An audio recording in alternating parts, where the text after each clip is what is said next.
Hi guys, this is me Rachel at ito ngayon gusto kong ano gusto ko pong gusto ko pong sumikat at saka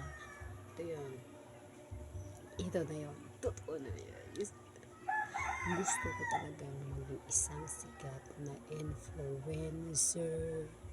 Alam mo kung bakit? Kasi gusto kong makita yung mga idol ko sa TikTok at saka yung mga idol ko yung vlogger na si Sabi at Sophia. Idol ko yun. Gusto ko talaga sila makita in person. Gusto ko talaga. Tapos sana mamit ko na sila, no? Kasi excited ako.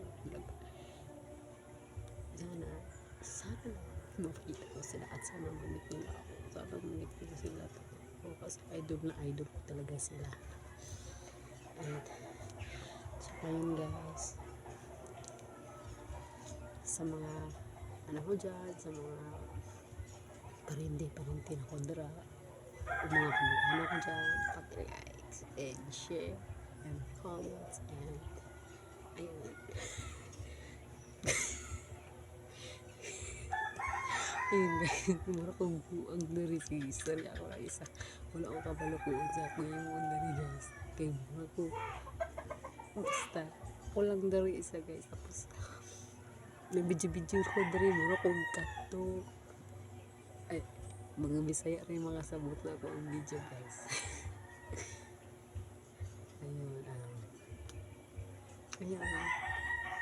Tanawagan pa ako dyan, baka naman. Baka naman.